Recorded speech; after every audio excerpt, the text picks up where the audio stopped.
থাকে তখন অহংকার আর গর্ব করে, উল্লাস আর ফুর্তি করে আল্লাহকে ভুলে যায়। দুঃখ আর পেরেশানির মধ্যে যদি পড়ে তাও হতাশ আর অস্থির হইয়া আল্লাহর নাফরমানি করে। অর্থাৎ দুঃখেও আল্লাহর কথা মনে পড়ে না, সুখেও আল্লাহর কথা কি করে না, মনে পড়ে।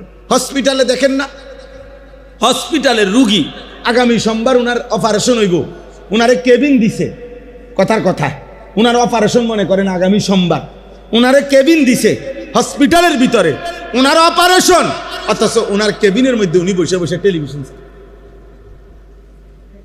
ওমা, উনাদের রুগীর অপারেশন চলতেছে, উনাগো লোক যারা অপারেশন, উনাগো রুগীর লোক তাগরে বসে এনে রিসিপশনে বসেন, এনে টেলিভিশন চলতে আছে, আপনারা নাচ গান দেখেন, রিপোর্ট রেডি হইতে আছে, আলটা করাইতে আছে, সিজার করাইতে আছে, বেডির জামাইরে কইছে আপনি বই টেলিভিশন